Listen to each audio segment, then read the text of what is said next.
All right, all right, all right. Let's get fired up here.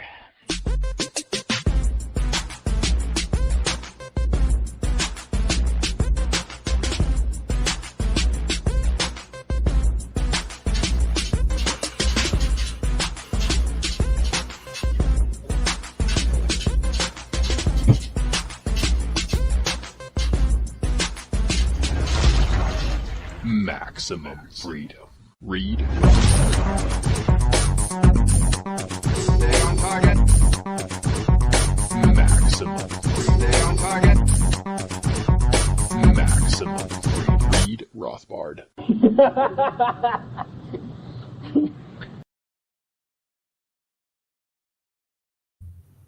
Well, hello and welcome to the Actual Anarchy podcast, a podcast where we talk about movies from a Rothbardian anarcho-capitalist perspective. And tonight, we're going to go back into the jungle and talk about another Vietnam War movie. This one is going to be Full Metal Jacket. This is episode 194 of the show. And before we get into the last night's portion of the show where we introduce our guests, let's check in with Robert and see how things are going with the mask mandates here in the good old US today, where we're still celebrating our freedoms on a daily basis. You're doing what now? Do you know where you are? What's happening? No, Daniel. So sad news. We have caved to the pressure from the state and the mob. And when it is tolerable, I'd say a small minority of the people working at the establishment wear these face shield things. So it's a small concession, I guess. I don't think it's winning any points, but we're doing it, doing our part to protect us all, because your health is evidently my responsibility. Well, I do appreciate you being so willing to wear face shields. I did hear that neck gaiters are no longer considered safe.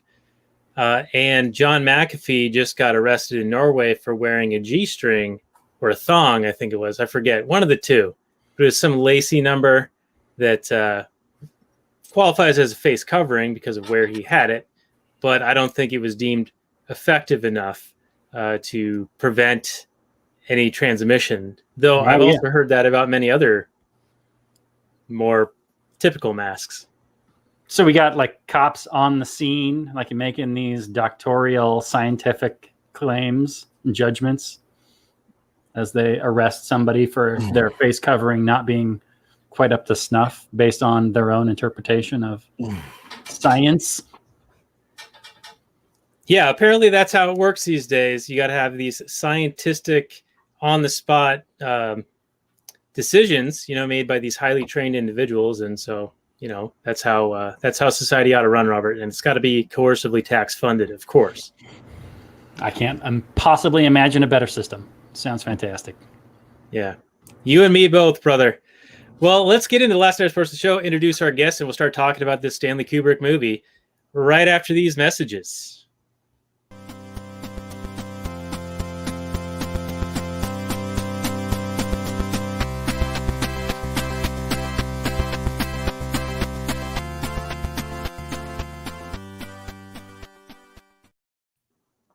What is this Mickey Mouse shit? Tonight we're going to be getting with the program recording on the duality of man as we talk about Full Metal Jacket with our buddy Jon Reed of Jon Reed Creative. This is episode 137 of the show. You can find the show notes more at lastnighters.com/137. I'm Daniel Elwood. My co-host is Private Robert Johnson. And we are the Last Nighters. You can find us on the Launchpad Media, where they're always launching new ideas in your direction. And like I was mentioning, we're doing Kubrick's Full Metal Jacket, and our guest is Jon Reed, who has been with us most recently for Apocalypse Now. Prior to that, another Matthew Modine movie, and the band played on. He was also on for Reds and The Aviator. So welcome back to the show, Jon. We appreciate you joining us, being willing to come back through this process. And why don't you remind people what you do, and we'll get into the show. It is my pleasure to be here. I am a corporate communications professional, and I do have my website, Jon Reed Creative, for anybody who wants help with copywriting or video production for their particular business. And I'm also a somewhat of a movie buff. I have an educational background. I went to college for film schools, basically, so I I am a film buff, so it's and this particular one I am particularly excited to talk about because it's. I was telling Dan before the broadcast that this is a movie I pretty much know inside and out. I've seen it so many times. I know all the lines. I know all the ins and outs of the movie. So it's really good to be here for this one. All right. So you do have a major malfunction. Not only are you with us again, but you know a lot about movies, and so you're going to put our movie critiquing to shame. But that's one of the reasons we have you. So we appreciate you coming back. And how we start off is with the old Google description. So I will get to that now. This came out in 1987, and there was a delay in the filming because Ermey broke his ribs in a car accident. So this would have come out back in 86 alongside, I think it was Platoon, but it got delayed a little bit. But rated R, war drama movie, 1 hour and 56 minutes, 8.3 IMDb, 91% Rotten Tomatoes, 76% Metacritic, and 92% of Google users like it. The description reads, Stanley Kubrick's take on the Vietnam War follows a smart-aleck Private Davis, played by Matthew Modine, quickly christened Joker by his foul-mouthed drill sergeant, played by Arleigh Ermey, and pudgy Private Lawrence Vincent D'Onofrio, nicknamed Gomer Pyle, as they endure the rigors of basic training. Though Pyle takes a frightening detour, Joker graduates to the Marine Corps and is sent to Vietnam as a journalist, covering and eventually participating in the bloody Battle of Hué. Not sure if I said that right, but this came out June 26, 1987. Stanley Kubrick, it was his second to last film. Eyes Wide Shut was his final film that came out almost 12 years later. Box office of $120 million. Won a couple of awards, and I think it had an indelible impact on the culture. What's your take on this description there, Robert, and anything with your opening? Well, I don't have much to say about the Google description. It seemed a pretty rote description of what happens in the film. How I want to start off talking about this movie, though, is by comparing it to another war film, a movie we've done not too long ago, although it's probably been like a year and a half ago now. I swear, these things happen so fast. But the movie stars Andrew Garfield. It's done by Mel Gibson. It's called Hacksaw Ridge. This movie, Full Metal Jacket, you have this protagonist, and I use that term very loosely in this film, Joker, where things just kind of happen to him. There's no point in the film where he makes a decision that affects the plot.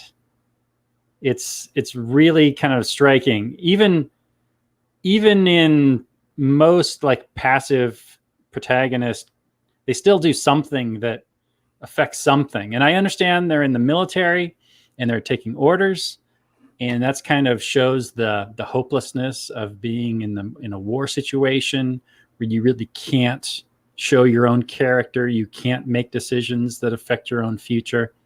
You're kind of at the mercy of people giving you orders.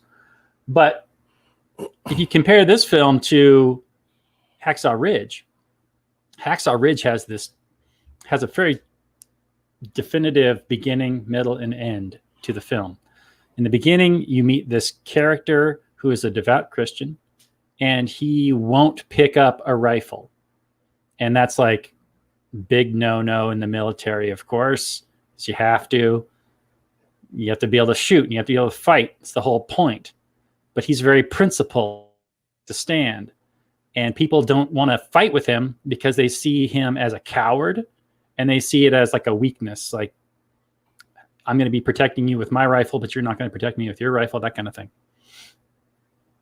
So he gets thrown in the brig, and ultimately he gets out, and they let him serve as like a medical guy in this big battle at the end. And they find out that, oh, he's not a coward at all. He's actually super brave, because he ends up going above and beyond and rescuing all these people from this big battlefield. And it's not a traditional arc of a character where the guy learns something and he changes in the end. It's actually more his comrades changing as they view him and see his value. So it's the world changing around him. But it still has the beginning, middle, and an end. And in this film, you start off in boot camp and you find out that boot camp sucks. Okay. That's the entire beginning. The first 45 minutes or something, the first third of the film. Then they go to Da Nang, where he's like a reporter, and you get a variety of scenes. At one point, one guy gets his camera stolen for no reason. It has nothing of any value to the plot.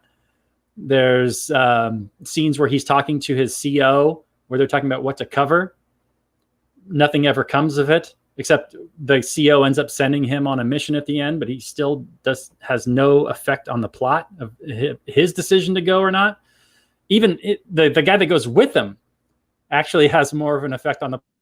He goes, "Oh, let me go too." So, and then at the very end, he's fighting in this battle, and he doesn't even. I mean, I guess at the end, he shoots the sniper who was going to die anyway. So, I think the Kubrick's filmmaking is quite impressive. He really sets the tone. There's all kinds of great visuals, and you really get the hopelessness of it all. But I'm sitting there watching it going, I'm not connecting with this guy. I have no feeling towards Joker other than that he's kind of this sardonic counter character to all the military rah, rah, rah. But he never does anything that makes me go, oh, I like this guy. He's not making any choices, and he's not doing anything brave or bold, or I don't know. I felt very much like, why does this movie exist? So hopefully, we've got a great guest that knows this movie inside and out. And I'm sure Daniel liked it more than I did. And I'm not saying this is a bad movie. I'm not saying this is a bad movie at all. I'm just saying that I didn't connect with anything that was really going on other than to witness the horror of it all, of course. But I wasn't really on board for Joker and his story because he never did anything. That's what I got. Okay, well, I appreciate your open here, Robert, and I'm gonna push back a bit throughout this entire episode, I think, but I want to ask you one question: how many times have you seen this movie? 3 or 4 times. Okay, that surprises me because your analysis so far in your opening seems like one from somebody who has maybe seen it for the first time, and I don't mean that in a shitty way. Bring it, sir. But what I mean is, I can see in watching it for the first time, you're kind of trying to get the idea of what's going on, what's the plot, what are the characters' motivations, what's trying to be conveyed in this. And that seems a bit almost surface kind of stuff, what you're looking for and kind of talking about here, where I'm thinking more along the lines of knowing Kubrick as a director and how there's a lot of symbolism in what he does, or at least a lot of perceived symbolism. I'm trying to look for more of like deeper meanings in what is presented on the screen and trying to analyze it and contemplate on it. I've seen this movie probably a dozen times now. And the first time I saw it, I just really enjoyed the drill sergeant character and his just insults and his ability to just rattle them off. And I think I was probably in high school when I saw it. And so like if someone could do really good swears, that was like very impressive to me. That's a good reason to like a movie, but okay. I mean, I'll buy it. Whatever you like, I don't care. Yeah, but I think that there is a lot more to this movie, and I'm trying to work some theories in my head that I was going to kind of throw out at you guys tonight, especially at John, because John, I know that you're a fan of the movie. You've seen it a bunch of times, and so I wanted to see if any of the kind of ideas I have might strike a chord with you, or if you can just brush them aside and say, no, it definitely wasn't that. But anyway, John, do you have a take on the opening here and any of Robert's comments so far? Yeah, so when I first saw this movie, it was probably I had seen Platoon, and I thought that was a really great Vietnam War movie. And then I think the first time I saw Full Metal Jacket was when it came on HBO. I was in high school. And and I just thought, like, wow, this is so much better than Platoon. And I just because it was grittier, it was more raw. The emotions were a lot more real to me. And Kubrick really conveyed all the kind of the horrors of war. One thing I will say about Robert's interpretation of Joker's role in this movie initially, and it took me like a little while to kind of work this out of my head because I just liked the movie so much. I didn't really think there needed to be too much interpretation of it. But I think when you think of what Joker's role in the war was, he was a journalist. So he's pretty much keeping an account of what's going on in the Vietnam War. And I think it's a different role than what we think of journalists today, like with CNN and Don Lemon and Aaron Burnett and Chris Cuomo and those kind of things. I think that Joker really tried to be a real journalist. And obviously, I think he, because of the peace symbol, because of the Born to Kill, and his speech about the duality of man, I think he was a hippie guy who was basically for peace and against the war, who was just caught up in the draft and had to go or risk imprisonment. So I think he was just going to be like, okay, well, I want to be a journalist anyway, so that's the role I'm going to play. I'm going to volunteer for the Marines, and then I can do pretty much what I want to do.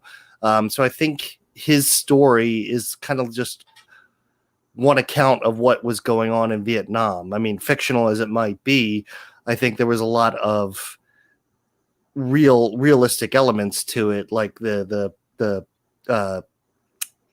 basic training, the Tet Offensive, that sort of thing. And I think I think you're just kind of getting into his tale or his account of what happened to him. So I think, like, you think he doesn't have that big of a role, or he doesn't make the big decisions, but I don't think as a journalist he has to make those big decisions as far as descending upon an enemy or strategic battle tactics or something like that. I think he just has to go along for the fight.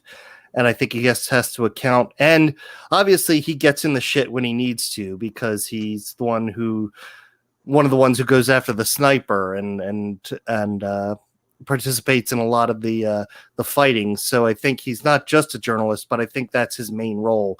And especially in this movie, I think that's why he's not the primary protagonist as you would traditionally think he is. Wow. Okay. See, even that I think isn't like as super deep as I was thinking. So, Robert, you want to respond, and then I can go into my weird thing.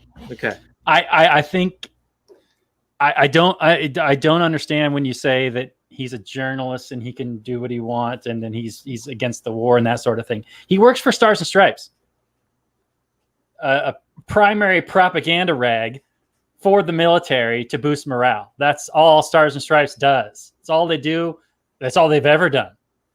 So I don't know how you could say that he's like this journalist, an actual real journalist. I think that's more of his goal than, because if the editorial meeting that he has with his, I guess his editor, you would call him, he pushes back a lot. The editor gives him like the propaganda kind of things, like the good news stories, the feel good stories that the soldiers might want to hear.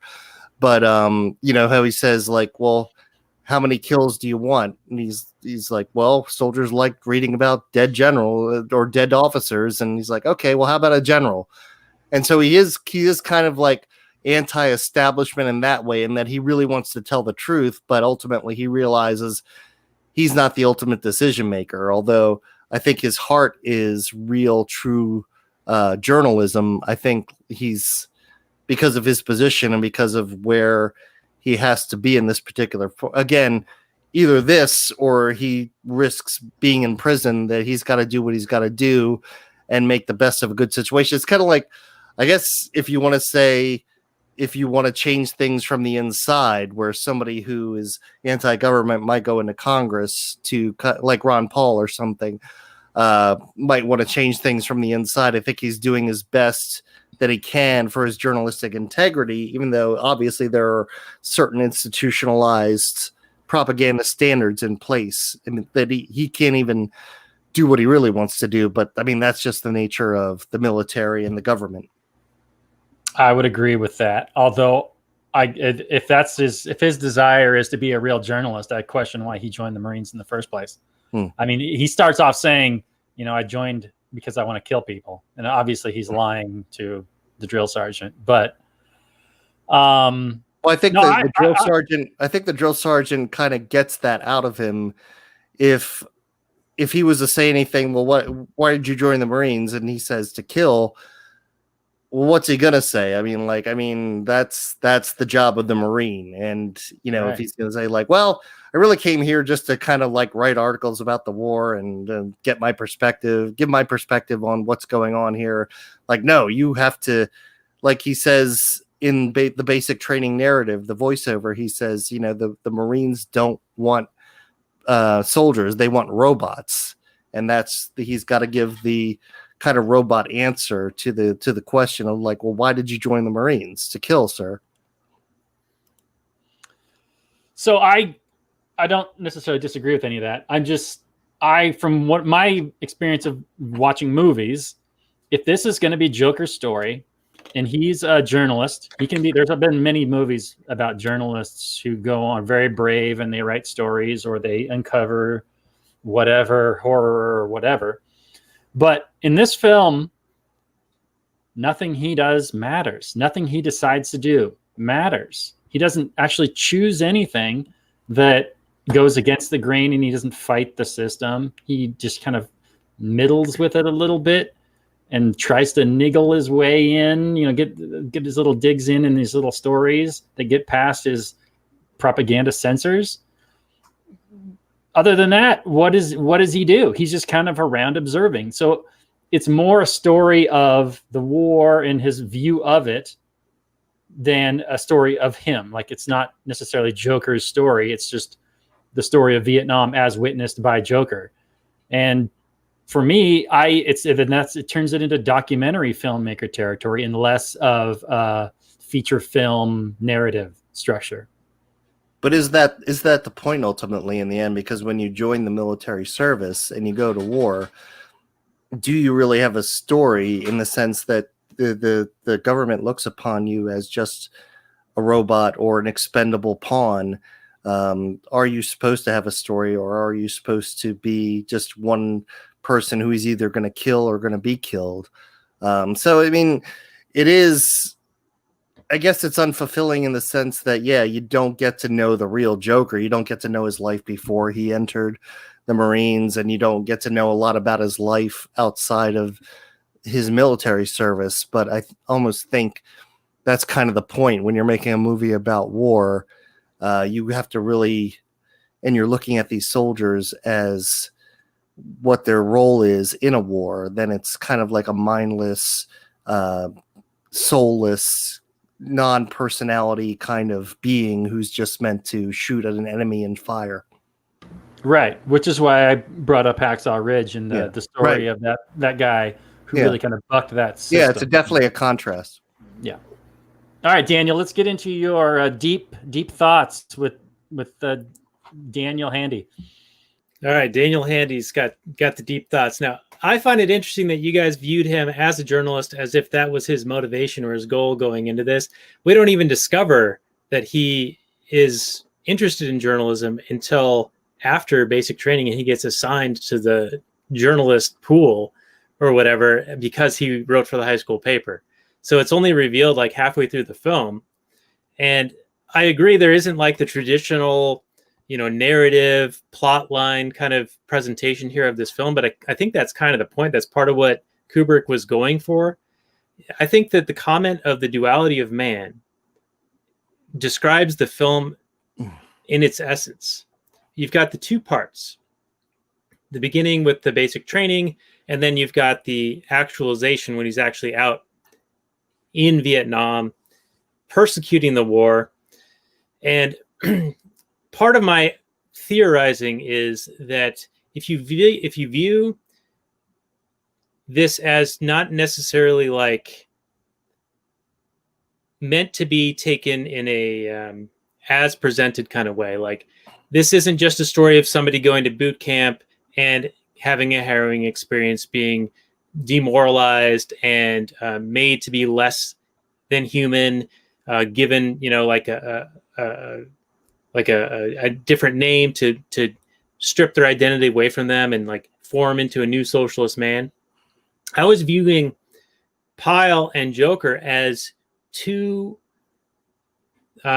pieces of the same character, and by the end of this maturation process, with Ermey as the father figure, berating them and doing the psychological torture, we see the doe-eyed, doughy innocence fall away as it can't hack it with this military training or the needs of becoming this killer, this new socialist man that is going to go and kill people at the behest of generals and people giving him orders.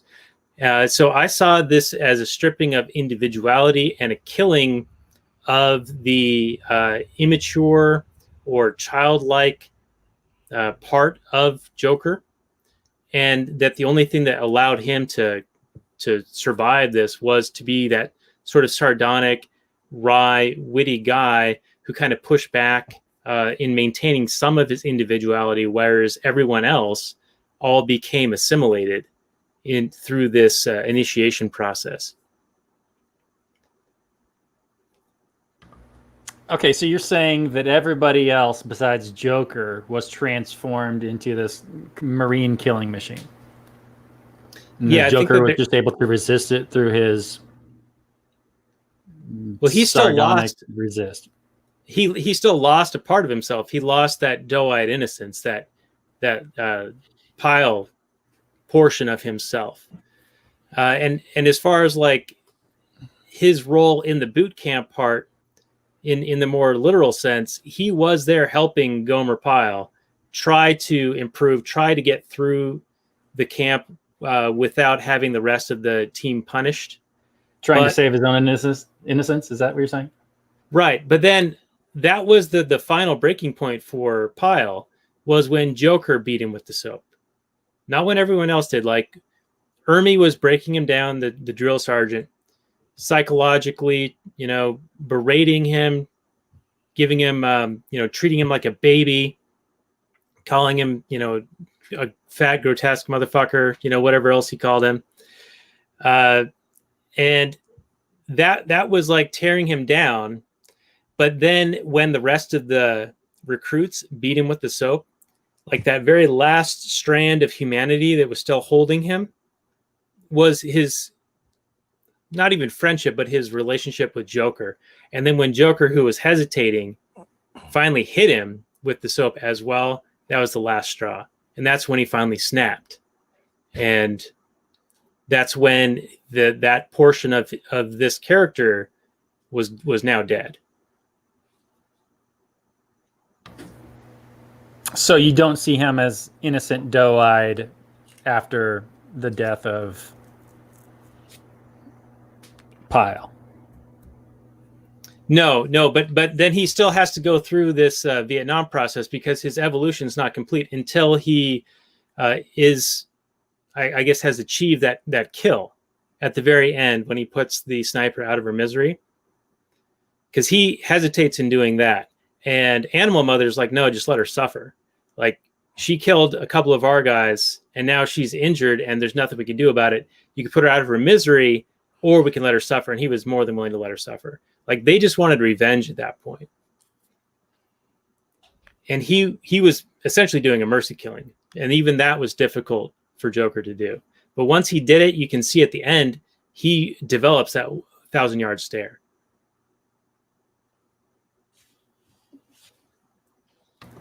Okay.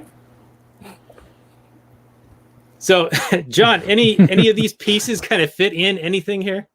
Well, I kind of view Joker as like this, not the standard soldier like the Marine, but he does what he has to do. I think your point is salient as far as the doe-eyed kind of personality that Pyle had. Now, personally, like, this is what I didn't understand about Pyle. Why he apparently, like, way I understood it, if you volunteered for the military service, you could pick whatever branch you wanted to go into. So why Pyle would pick the Marines is beyond me. I mean, like, he could have just been in the Army and just been a regular infantry. They would have been glad to have him. But the Marines, they want the best of the best. And the whole drill sergeant shtick is to break you down if they can, because if they break you down to the point where you just can't hack it anymore, then they don't want you in the Marines. They'll put you somewhere else. They'll put you in the Army or whatever.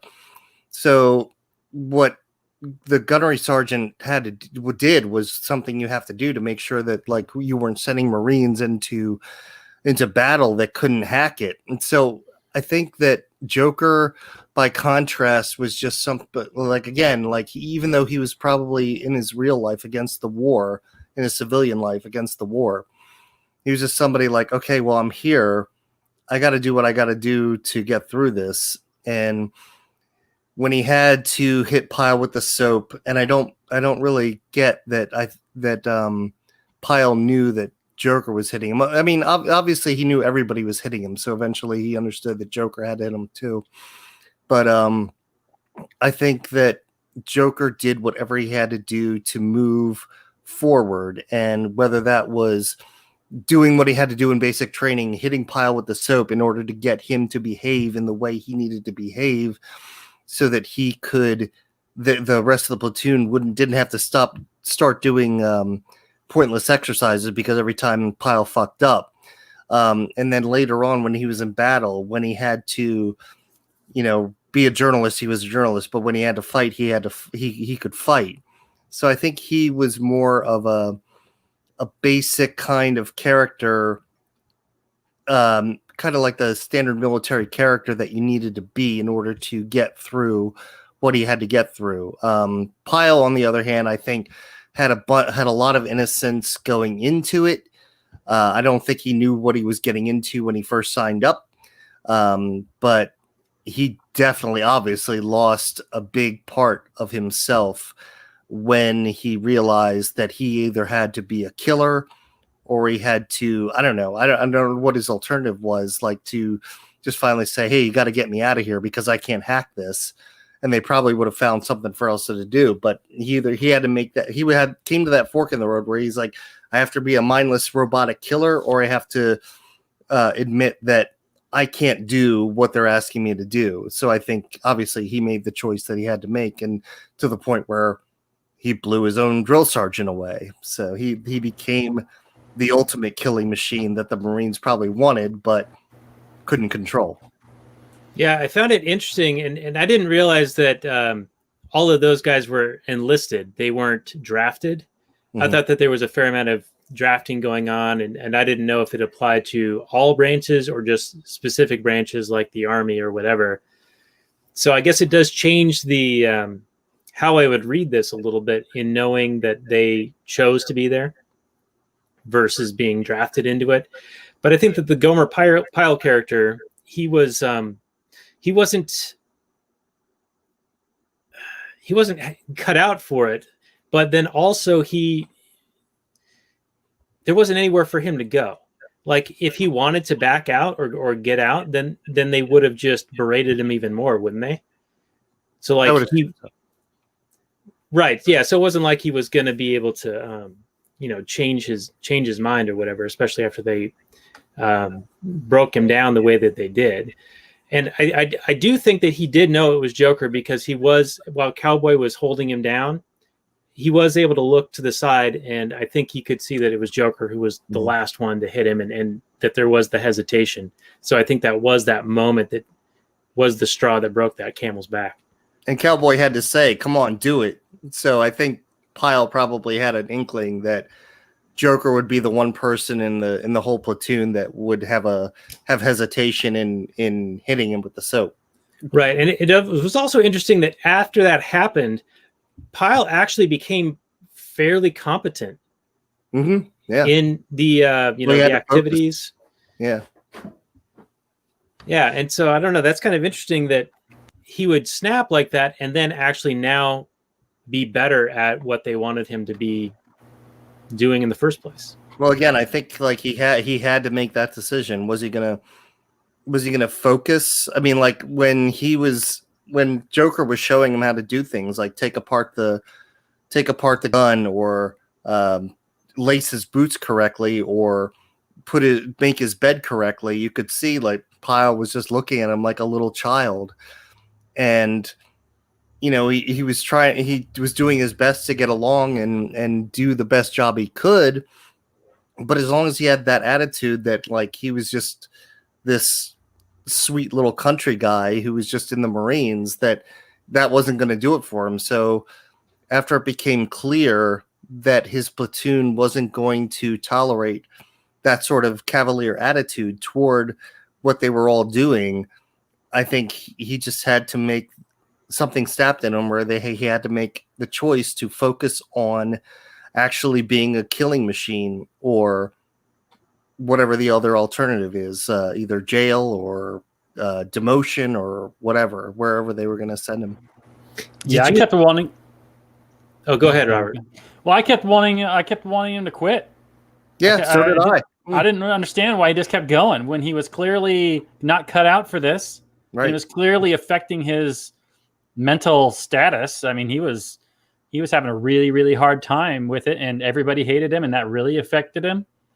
Now, I guess I've watched the film a little bit differently than you guys. I didn't really see the soap incident as transformative as you did. Maybe I need to watch it again. Maybe that is the flipping point. And maybe it really is the point where he changes his mindset, because then he does start to shoot well and that sort of thing. But maybe that was the first time they showed him shooting at all. So I don't know. But I saw the main flipping point, and maybe it's because I wasn't watching the carefully as you guys, but I saw it at when they were on the bleachers, and he gets announced that he's going to be a rifleman, and then he gets that 1,000-yard stare, and then he's like really processing, what does that mean? Am I going to be a killer now, and can I handle that? And then we get the scene in the latrine. So I don't know. Am I just missing something, or is that what really does it for him? Well, remember when they're in the bleachers and the drill sergeant is talking about how important shooting is to a Marine, he brings up Lee Harvey Oswald and I mean, of course, we all know that Lee Harvey Oswald didn't act alone, but he uses that as an example. He said Lee Harvey Oswald was a Marine. He learned to shoot in the Marines, and he got off 3 shots within 8 seconds, including a headshot. And I think, when they show Pyle, I think that's sort of like sinking in. It's like, oh shit, like I could be a killer. Like I could do something really great. I mean, I don't know what his aspirations were after that, but I mean, like, I think he understood that he too could be a killer. If Lee Harvey Oswald could be a killer, then he could be a killer too. That's how I kind of read that scene. Yeah, I read that differently. I read it as he's just there in his own little world in his head and just staring off blankly in this kind of demented way. So he's just kind of going through the rote, like training, but he's not like thinking about what's being said, really. I got it differently. I think he is absorbing what the drill instructor is telling him. I think he's kind of soaking in the notion that, yeah, as a Marine, you have the power to kill, and you could do really life-altering actions. You could really make life-altering actions with your rifle if you choose to, and I think that's part of the process of him choosing to do that. Yeah, I think I've read that as being the scene where shit became real for him, and that he wasn't quite mentally capable of handling it. That's what I read.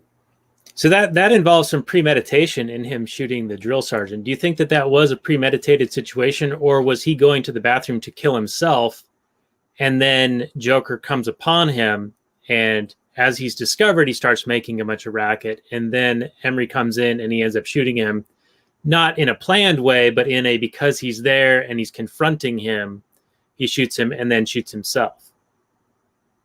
Yeah, that's the way I read that. Yeah, I think if he was going to be a killer, then the ultimate kill would be the person who he was supposed to respect the most, or the person who gave him the hardest time. Now, I think it was premeditated in the sense that he was in that bathroom. He knew somebody was on watch and was going to find him. And when he started yelling and doing his little drill, I think he knew that eventually that the drill sergeant was going to get in there and there was going to be some kind of confrontation. And I do think he had every intention of firing that weapon on the drill instructor. So I do think it was premeditated. I think it was his ultimate display of how much of a killer he could become. Interesting. Now, there was that moment where he did point the rifle then at Joker. Mm-hmm. And Joker was like, come on, man, go easy. Do you think that was a decision point that he was going to do it and then he recollected or he recalled that Joker was actually the guy who was like trying to help him? That was the last of his humanity that he held on to. And I think if Joker had been a dick to him, if he hadn't, handled him most of the time with compassion and understanding, I think Joker would have been lying on the floor with the drill instructor. But I think the last bit of humanity that Pyle had in him was expended on Joker for the way he treated him up until then. So do you think if it had been anyone else on watch, yeah, they would have gone away? They probably would have been dead, yeah. Yeah. Okay, interesting. I think that's one of the great things about movies in general, but especially like a Kubrick film, where different people can read different things into it. And I think some of it's intentional with his artistic craft and his technical brilliance. But I also think that part of it is so open to interpretation because he doesn't try to ram a particular narrative down your throat, and there's a lot of ambiance and nuance and audio cues and musical cues that go along with the final presentation in the film. And you see this in many of his films, Clockwork Orange, 2001, The Shining, which Robert found very boring.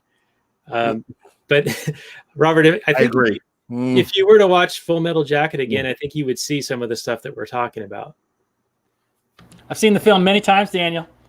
I don't know. You're not really selling me on these super deep arguments. Now let's move on to Joker being in Da Nang. And I need to ask you a question. Well, before you get into that, can we all agree that if Kubrick can turn England into war-ravaged Vietnam, then he sure as hell could have pulled off the moon landing? Oh, yeah. No, he absolutely pulled off the moon landing. What are you talking about? Of course he did. All right, go ahead, Robert. So is this movie made better by Two Live Crew or worse by Two Live Crew? Because I clearly think it's better, but it does take you a bit out of the movie when you're watching that scene, and all you can think of is, what is it, Sex Shop, I think is the name of the song? I don't think that's it's Fuck Shop. It's Fuck Shop. That's the safer TV. It's the PG-13 version of the song? Yeah. This is one of the songs that Tipper Gore railed against back when the conservatives were trying to control morality. And now it's, of course, the left trying to control morality. Or Al Gore's wife. Yeah, Al Gore's wife.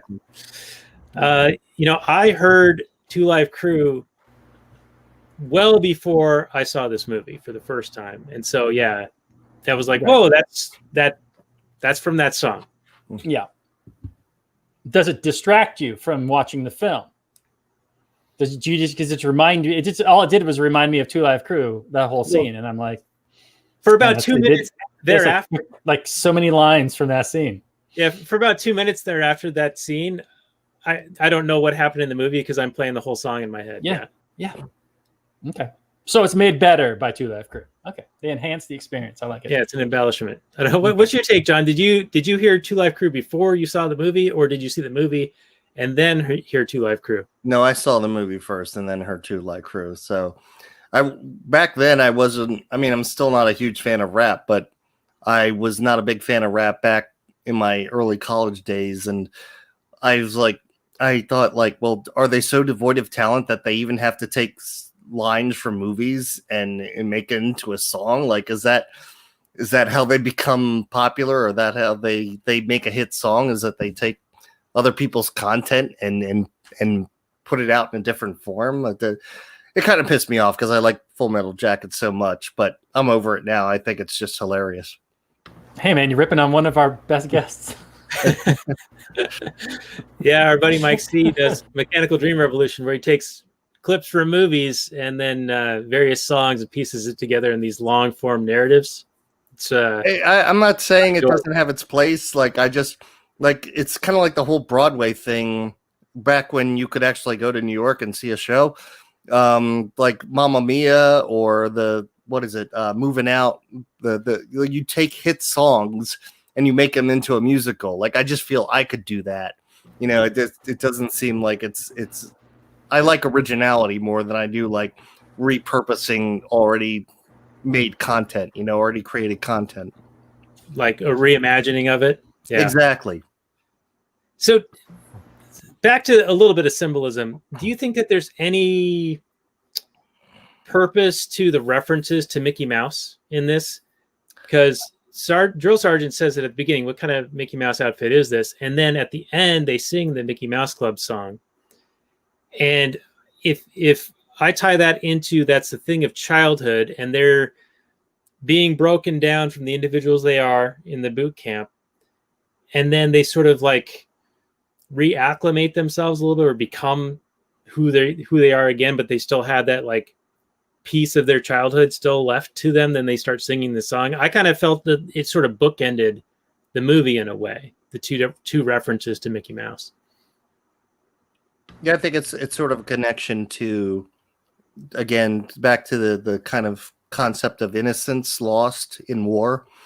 I think when any time where the fighting's over and soldiers can recapture that kind of connection to real life and to more innocent time, I think they would probably take advantage of it. You know, I think it's like the movie Planes, Trains, and Automobiles, when they're trying to do a sing-along on the bus, and Steve Martin's doing 3 coins in a fountain, and John Candy finally does something that everybody knows, the Flintstones theme song. I think it's like that sort of connection. You can always go back to something from your childhood that you really loved, and everybody connects with it. So I think, especially when you were in war and you have a break from the chaos and from the horror, anytime you can whistle a Mickey Mouse song, I think, or sing a Mickey Mouse song, I think that's you got to take advantage of it just to keep your sanity, so you don't end up like a Gomer Pyle and put a barrel in your throat.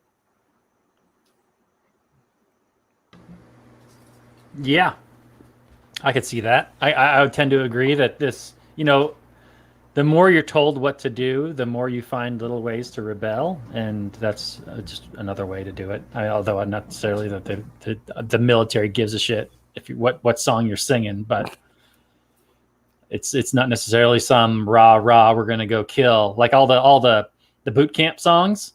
Those boot camp chant songs were some pretty rough stuff, man. Those guys were really dehumanizing the enemy and dehumanizing themselves. All about throughout that whole genitalia. I don't remember the exact lines in the boot camp songs. That was one of them, yeah. Yeah, I don't want to repeat it because this is a family show, right? Oh yeah. This is 100% pure It's a Alabama fucking Black family Snake show. But yeah, and those were all songs led by the drill sergeant. So it was a call and response thing, or he would like say the line and then they would repeat it. So it wasn't necessarily like songs that they knew. They were just repeating what he was telling them. And the dehumanizing part of it, I think, goes back to, again, turning these people into killing robots who have as minimal emotion as possible and can just be focused on their animal instincts and their killer instincts. Right, and so many of the soldiers that we see in Vietnam are totally fucked up. Mm-hmm. Like the guy who has, his buddy is the dead Vietnamese soldier. Animal Mother is like totally fucked up and just wants to kill people. The guy that they meet on the helicopter, who's like, isn't it, have you killed women and children? And he says, yeah. And like, how do you do that? You know, like, and Joker of course means like, how do you bring yourself to be capable of doing that? And he says, well, you just lead them a little less. Yeah. It's kind of this really dark humor joke because they don't run as fast. And then he says, war is hell. But it seems like almost every character in this, especially in the second half of the film, is really screwed up. Maybe except for Cowboy. But Cowboy's sort of ineffectual, you know? Like when he finally assumes command after the first two kind of squad leaders or whatever end up getting killed, and one of them dies following the White Rabbit. I think that was a little bit of symbolism. He gives orders and nobody respects him. Yeah, and I think, well, I think actually one exception to the people who kind of lose their personality, I think I would say the exception would be 8-Ball, the guy who was kind of in charge of navigating the platoon through the area, and they got him lost. He's the one who got him lost, and Cowboy sends him into that the buildings to find a path to cut across and to be where they're supposed to be, and that's where he gets snipered. I think 8-Ball was kind of like the most easygoing of the bunch, and I think when you're in battle, that certainly doesn't get you anywhere. I think Rafterman, the guy who was working with Joker on the paper of the Stars and Stripes, and he really wanted to get into the shit, and Joker, he made Joker take him along, and when he had to, he turned it on. He became a killer. He took out that sniper, but otherwise he hadn't been in battle. He hadn't had to prove his worth in battle. And I think 8-Ball, by contrast, he'd been in battle, but he's maintained his kind of nice guy personality. And ultimately, I think that's probably the thing, narrative-wise, that gets you killed in a movie like this. Now, was Joker trying to protect Rafterman because he was trying to protect his innocence and keep him away from the shit, or did Joker see something in him that made him not want him to be, I don't know, like, did he see something in him where he would have enjoyed killing? So he saw maybe a little bit of Gomer Pyle in him? No, I don't I think he just thought of Rafterman as kind of like a goofball, kind of innocent kind of guy. Maybe kind of like now that I'm thinking about it, maybe it's kind of like a Gomer Pyle thing where he didn't want to turn him, he didn't want another Gomer Pyle on his hands. He wanted to keep him as fresh and as innocent as possible. So he was going to be the protector to make sure that what happened to Gomer Pyle back in basic training didn't happen to hurt him. Of course, when Rafterman had to turn it on, he saved Joker's life. So it actually worked out for the best. Right. And it's also interesting that Joker's trained in the basic training that his rifle is his life, and he's useless without his rifle. But then his rifle is what fails him in that extreme moment. And he's about to die as a result. And another thing I found interesting was just the nature of the entrenched defender being able to be in a far better position than those trying to encroach. You know, like, she killed 3 or 4 of their guys. They didn't know how many people were up there. It could have been a whole bunch. It could have been, you know, who knows? And how much ammunition did they waste just shooting into the void? You know, in response, and she used like 5 bullets? Yeah.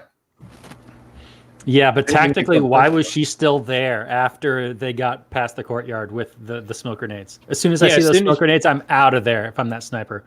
I agree. As soon as I see that smoke, I'm out. I think it kind of goes back to Apocalypse Now, what turned Colonel Kurtz into kind of like the warmongering psychopath that he became, is that he understood that the Viet Cong were capable of doing things that the American soldier was not. And I think she was going to stay there until she died, one way or the other. She was going to kill as many American soldiers as she could before she died, but she was there for the long haul. Like, she was either going to kill all of them and then get out, or she was going to kill as many as she could and be killed in the process. But I think she was committed to the cause in a way that American soldiers probably would not have been. Yeah, Yeah, absolutely. And that has been absolutely the true in history. Yeah, with the defending Viet Cong, they were very much more committed force than the American military was. What were you going to say, Daniel? Well, I just found it odd that they, when they went into that building, that they all split up, because you would think that that would lead them into positions where they might encounter each other, thinking that they're the enemy. Mm-hmm. Yeah, no, it was bad tactics. Yeah, that seems super dangerous, especially when you don't know how many snipers are up there. I mean, there could have been more than one. I guess they sort of knew it wasn't like a full defending force. They knew it was just like one or more people, but not a whole bunch. Like Cowboy was trying to call in tanks because he didn't know what was up ahead, and Animal Mother just went up there and because he was pissed off, and he's kind Rambo, of this man, warrior dude. Yeah. That's another interesting thing that I felt like Joker, he had that attachment to Cowboy. And then when he saw Cowboy die, then he was willing to now follow Animal Mother and go for the revenge, which I think he would have resisted before that moment, before Cowboy got killed. He wouldn't have been into the revenge thing. Like, there was that scene where they go to that mass grave where the dead bodies are covered in lye. And he was... I don't know. It seemed like he was looking at this as just like this travesty, like this was an unnecessary horror of war. And that's, I think, was that where the Colonel called him out on having the peace sign and the born to kill. And he's doing the duality of man thing. And I thought that was, Joker still had kind of that bit of humanity to him, where he was, there was a contrast where he could look at things from a moral view, but then when it affected him personally, when his friend died, then he was willing to put that aside. And I think that was part of that journey towards him finally, I don't know, being able to kill the sniper, which, I mean, he for all he knew had killed people before, right? When he was doing, when he was battling earlier in firefights and whatnot. Though I don't know, did they show him actually hit anybody, like with a confirmed kill? They showed, there's that one scene where he's defending the Da Nang base, where he's got a machine gun, and he's mowing down all those guys. Oh, yeah, the Tet. Yeah. But they don't necessarily say that he was the one actually getting any kills, but it seemed like he did. Right, there was a good chance. There was a good chance. I mean, spraying bullets at a whole bunch of Russian guys, so yeah, probably. But it's a little bit different situation. Spraying a bunch of guys who are running at you, trying to kill you, and this injured lady laying on the ground. Yeah, it's a lot more of like a intimate experience. Like, it's one-to-one, very close. And this is probably like a big conflict for that character because, number one, this person killed his best friend, but two, she's suffering, and he wants to, he's like, we just can't leave her here. He has to end her suffering, but he does it in a way that apparently is quite grotesque, and that's probably the revenge for Cowboy element of it coming out. It's again the duality of man. Like, he's compassionate, but then he's vengeful at the same time. Yeah, and I heard man, you guys keep mentioning the duality of man. Come on, man. Yeah, I was reading that the bathroom scene where Gomer shoots himself, that same audio, that gunshot audio, is what was used for the final scene when Joker kills the sniper. And I also noticed some of the soundtrack elements were reminiscent of The Shining, especially when they're going into that building, into that structure, and it's like creepy as hell. Who knows what's around the corner, and there's all these audio cues that are meant to kind of keep you on edge. And I think that was like one of the elements that Kubrick does so well. And of course there's that, looking from below shot, which he does in all the movies. Like, you remember in The Shining when he's in the freezer. Death is in both buildings. not to remember It's in that movie, but yeah. sniper hideout, and it's in the Overlook Hotel.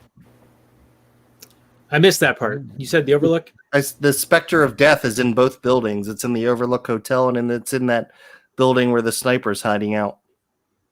So maybe the music is reminiscent of both. Just a theory. Mm. All right. So, do you guys have any other notes before we start to wind down here? I do. Yeah. Okay, go for it, Robert. You've mentioned this scene with the bodies Duality covered of in man? lye. The duality of man. I think you've mentioned it a few times. Wait, what? And what I found more interesting, I mean, this is kind of obvious. I'm going to go Mr. Obvious here. But he talks to the general, and this general is like getting upset about the peace sign and the Born to Kill. But the general, I think, has at one point, he says, all I've ever asked is that people need to obey my orders like the word of God. And inside every gook is an American trying to get out. And it really, I think if you're some sort of like imperialist kind of, I mean, they sold that war saying that we need to go help these people stop communism, and that the North Vietnamese were really coming down and trying to destroy the whole country and that kind of thing. And we needed to come in and and then, but then as the war dragged on, like the justifications didn't quite seem to match, and they had to keep coming up with new reasons. And then eventually it's like, well, just being there and all the dead Americans and the dead people kind of justifies itself. It's kind of like the same with every war. It's always started on bullshit. And then it's like, it's a perpetual motion machine where the justifications for being there are, well, we can't leave now that we've killed all these people and all these people have died. You can't die for nothing. But this mentality of that these people are good people, they're trying to be good Americans, but we just need to show them how. I mean, I think a social justice type mentality would look at that and say that this is like American imperialism and white savior attitude. I think it's just a kind of a disgusting mentality to have, and that this is some, I guess, kind of white supremacy, superiority type actual in effect right there, saying that these brown people are ignorant savages and that we just need to show them the right way. But then the first thing he says, that all I've ever asked is that people obey my orders like the word of God. I understand that in a life and death situation, maybe the guy that has the best idea of how to survive that situation is probably the guy to listen to.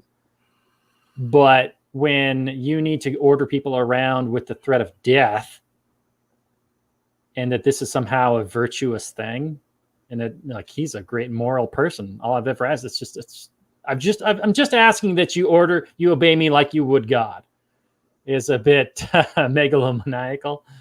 And maybe that's the mentality you have to be a general, where you're ordering people into situations where thousands of them are going to die. I don't know. I don't think I'll ever be in that position, but I can only imagine the mental gymnastics required to get through that and still be able to sleep at night. So yeah, I think there's a lot to that, and I think that part of it is if you're the one sort of like strategizing, then you want the people that you're giving orders to do exactly as you ask, so that your expected outcome is more likely than if they do kind of not follow the orders. So I can kind of see like the desire to have, well, this is what I've planned out and I want you to do this to a T, and how to convey that very quickly would be to, maniacally say, I want you to obey me like these are orders from God. So I can kind of see that connection as far as if you're the one planning it and you want the operation to go how you envision it. Now, that's not to say things are going to go that way. It's war, and 1,000 different things can go wrong, but I can just see that perspective. Like, you want them to do what you're telling them to do without deviation. Right. But it also doesn't take into account the fact that you're never going to have the full knowledge of the facts on the ground when you're making these plans. And that situations may change, and then soldiers on the ground would have to adapt to those situations. But like you said, I can understand why a general would want people to do exactly as they say. And it's probably the mentality that, first started with Woodrow Wilson and the making the world safe for democracy. Like it's our job to do that. And I think as far as like once America really got on its imperialist kind of kick, remember Vietnam War? The Vietnam War was the first war we really didn't claim victory in. And so that was, I think, the length of the war. The reason that we stayed there so long was that, like, we're America. We don't lose. And the particular generals, like the one that you're referencing in that particular scene, you've got like this platonic kind of vision, the ideal vision of what victory looks like.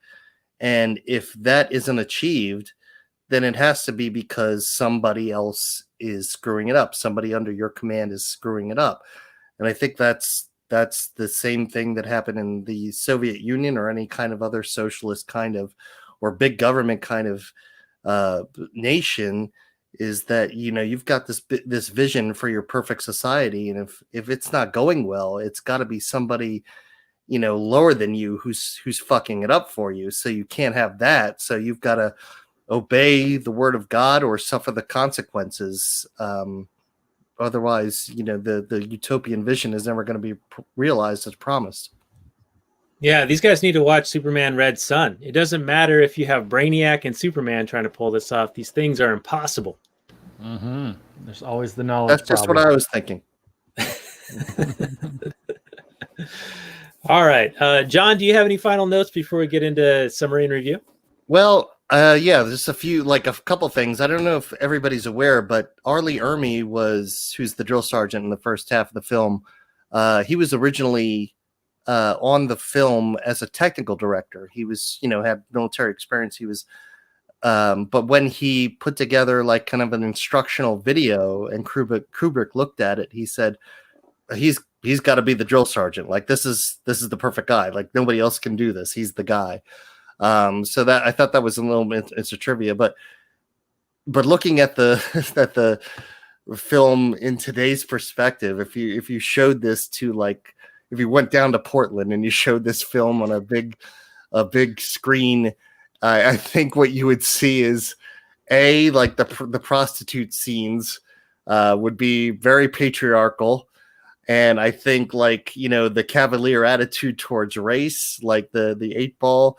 Well, first of all, the scene with the prostitute where animal mother says all fucking N-words must fucking hang. And when 8-ball says put an N-word behind the trigger, I think that would be very problematic in today's culture. And I feel triggered just thinking about it right now. I just want to screech at the top of my lungs autistically. You should probably smash a Starbucks, man. I should set fire to something. That'll show them. Yeah, that'll end patriarchy and racism. But yeah, there are a lot of those themes in this, and I can imagine that there'd be an underrepresentation of women, of course, as well, at least in the first half of the film. Yeah, it's like we wouldn't like Private Benjamin had already come out by then, so why the hell didn't we have a strong female character in this? And like G.I. Jane didn't come out for a few years, but I mean, my God. Yeah. Maybe they should do a Full Metal Jacket too, with like all women cast. Yeah, absolutely. Yeah, like Ghostbusters. Like the Ghostbusters. Yeah, that was such a big success. I can't imagine Full Metal Jacket all women cast would. It's a winning formula. It's a winning formula. All right, so there is another piece of trivia related to the drill sergeant role, and that was the original intention was to have the guy who did the male rape scene in Deliverance. Oh yeah. Yeah, I was telling this to you, John, in IM. And Kubrick even had talked to him on the phone, and the guy was about to fly out to England. And then Kubrick backed out because he was just too terrified of the guy based on his scenes in Deliverance. And that was even after talking to the director of Deliverance and finding out what kind of person the actor was. He's like, oh, yeah, he's easy to work with. He's a good guy. But Kubrick just couldn't get over the depiction of what he called the scariest scene put to film.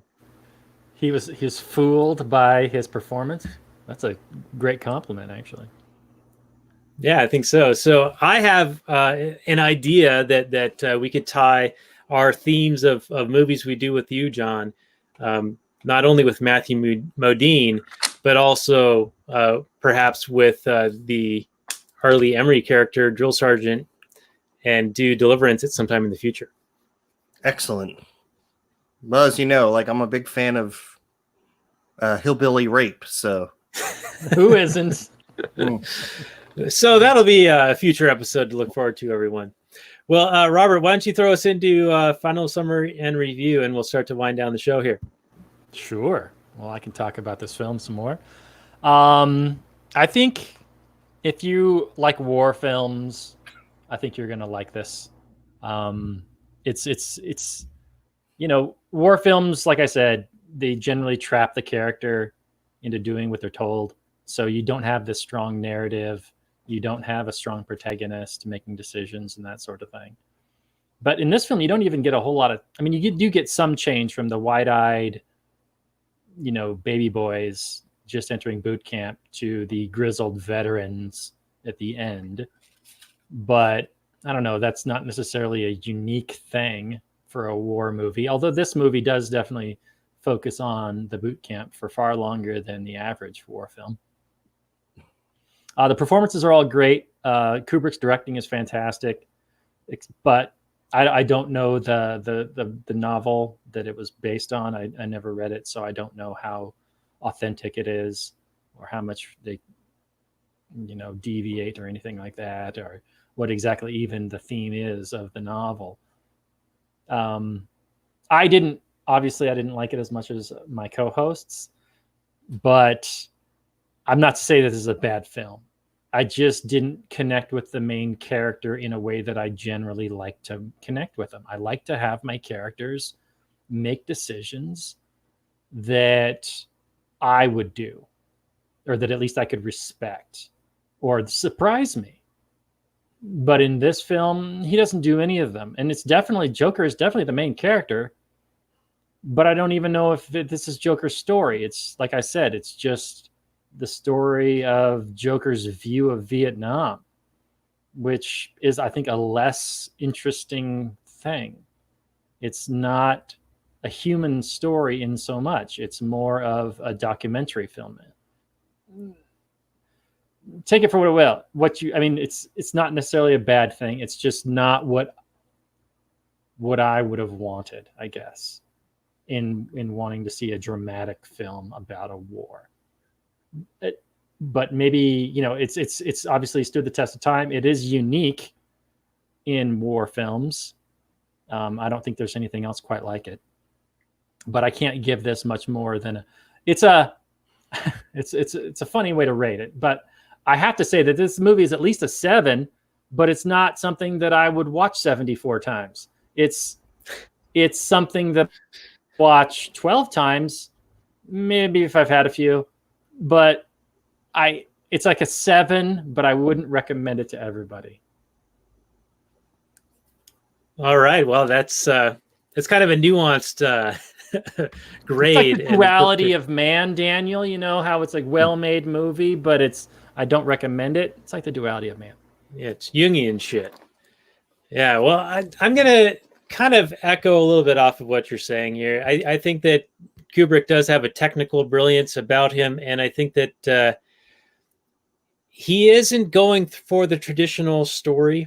Many war films have been made. The traditional storylines and plot lines have been done many times in the past, and so to do something a little bit different, I think, was somewhat purposeful, and I think he still did a great job. I kind of like this theory I'm developing in my head about that the duality of man really is a significant meaning to describe the entire film, and that Joker and Pyle were kind of the same character initially, and then we show the breakdown of the individual, and some parts splinter off, and you create this new socialist kind of man willing to kill. And Kubrick also did a lot of symbolism and meaning within how we presented the shots. Like during that kill chant that the recruits were saying, he zooms in on Pyle's face as they're saying that. It's like saying that this guy has lost connection and now he's going to kill. It's like this kind of premonition kind of thing that you see him do a lot in The Shining. And again, I think that because he could turn war-torn Vietnam out of pastoral England countryside, I think he definitely did do the moon landing. And overall, I think it's a really good film. I think it actually ages well, and it gets better as you watch it and as you kind of ponder on it and then watch it again. And I definitely love Arleigh Ermey's lines. Every one of them is hilarious. And I know that a lot of it was him kind of off the cuff, kind of ad-libbing. They'd record that and then write that into the film. And so he had, I don't know if he got a writer's credit for it, but I think most of the lines were written by him in a sort of spontaneous manner, recorded and then transcribed, and then they would pick the choicest lines. And I think it turned out to be spectacular. So I love this movie. I think it's a 9 for me, and we'll go to John. Well, unlike Robert, I think I could watch it 74 times, and I probably have. But this is one of my, like I said before, I saw Platoon first, and then I saw this, and I thought this is a much better film than Platoon, and I love Platoon. But to Robert's point, Platoon is a more structured story. It's more character development. Now, when I was in film school, I was subjected to films by all these really avant-garde directors like Fellini, Godard, Bergman. So I understand like the notion of, seeing things that aren't traditionally structured or characters that aren't traditionally developed and kind of being off put by that. Sometimes it works, sometimes it doesn't. I think this is a time where it really does work. I think even though you don't know Joker's past per se, you don't get the development of him up until he hits boot camp. I think you kind of know who he is.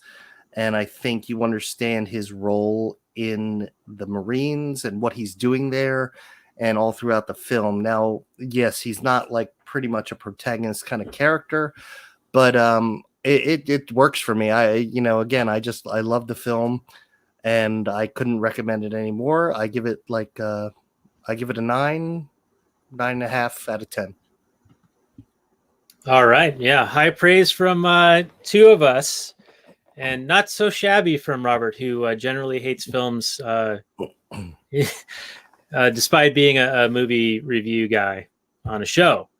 Last Nighters here. Episode 137. Show notes and more. lastnighter.com/137. Also, if you like what we do here, check us out at the old Patreon, where you can get extra bonus content. We do a thing after the show called Kathleen Turner Overdrive, which is special bonus content. Also, people can view us watching or creating this sausage live during the live stream. We have a special group on Facebook where people can watch this. We also send out links via Patreon, and a couple of people get it individually via instant messenger from me. So very high class, high level service provided by us here at the show. Robert, are there other things that people can do to support the work we do here? Yeah, there are, Daniel. I'm glad you asked me, because there are ways you can support the show. Beyond just thinking about the show, thinking about the points you've raised, and then deciding that we're wrong, and then writing me angry emails about why I'm wrong, which I actually really, really enjoy. So please feel free to do that. But you can subscribe to the YouTube channel. You can leave a comment. You can leave a like. You could subscribe, like I just said. You could talk about the show. You can talk to us on Facebook. You could buy some merch at Trupster.com. You could do any of that and more. Don't let me stifle you with your creative brain. I'm sure there are ways which you can imagine. All right, very good. And special news for everyone. We have achieved the high enough level of subscribers to get that custom URL on YouTube. So if you want to be a part of the YouTube subscribers, like Robert has mentioned twice already, you can go to youtube.com/lastnighters, and you too can hit that bell icon and subscribe and get notifications on when we are posting our shows, which these come out on Monday. You can watch us crank out these movie review shows that we do here. We've been doing for a few years now. Like, share, subscribe. Hit that bell icon or whatever they say. Smash that like button. Smash it. That's so 2017, Robert. Jeez, I can't believe you They're said still that. smashing it. I think they You're still smash supposed to things. point down, hit subscribe and share. It That's down right. in the description. It's all in the description. $20. Make you Eat holler. you $15. All right, John, any final words on where people can check your stuff out and anything you'd like to punch out there before we get into our bonus content? JonReedCreative.com. It's my website if you want to check it out, and contact me if you have anything that you want to collaborate on, copywriting or video oriented content. I'm down for it. Or guest appearances to talk about movies, which we will do with you again on Deliverance at some point in the near future, a couple of months out probably. Excellent.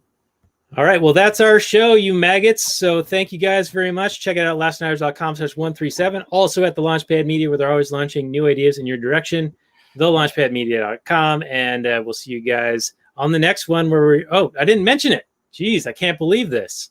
We're going to have Dr. Dennis Foster back on to do the World War II movie, Conspiracy. So another war movie sort of thing. But this one's from the Nazi perspective on how they figure out what they're going to do. And it's going to be an interesting discussion, I think. And it might be too hot for YouTube. I don't know. We might get demonetized just for saying Nazis a bunch. I don't know. But it should be a good one. And we will be back for that next week. So check it out then. And until then, we'll say good night from last night, everyone. Peace out.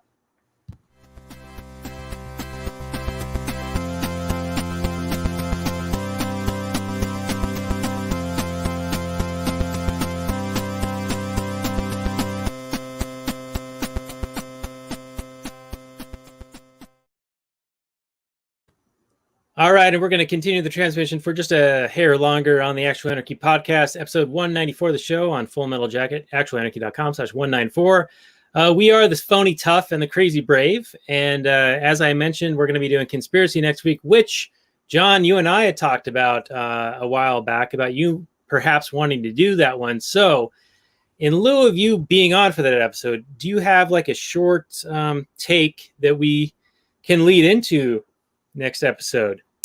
Yeah, I mean, I don't want to give too much away or take away too much from the episode you're going to do about it, but I thought, just from a film standpoint, it's really, the dialogue is awesome, and I think it's very well shot. It's like pretty much in one single room the whole time, and I think it's really indicative of kind of like the ultimate power in government. You have all these people around this table who are there to give their own input about what to do about the Jewish question, but ultimately it's just all up to one person, and that's ultimately what everybody there learns, and they better fall in line or there's going to be trouble for them. But I think it sounds like a boring film when you hear about it, but I think if you watch it, it's really compelling, and I can watch it over and over again. It's another one of my favorite films.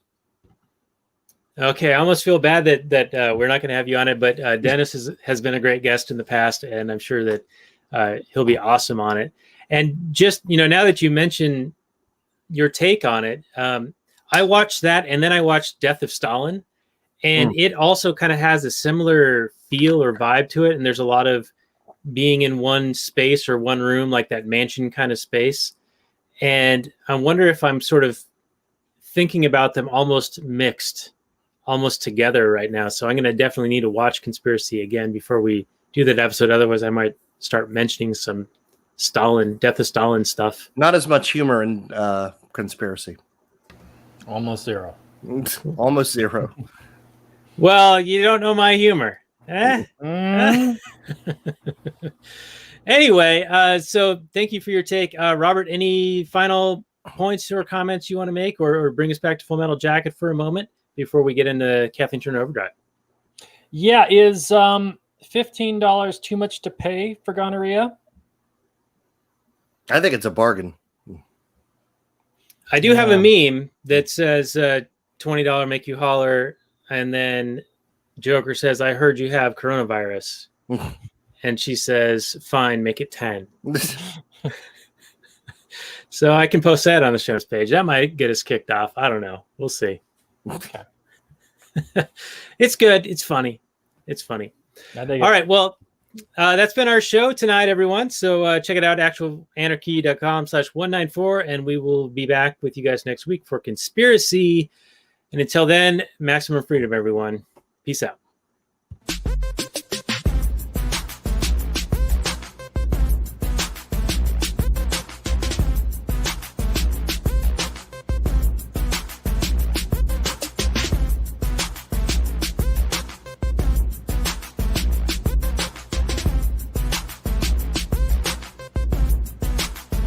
The Chipmunks.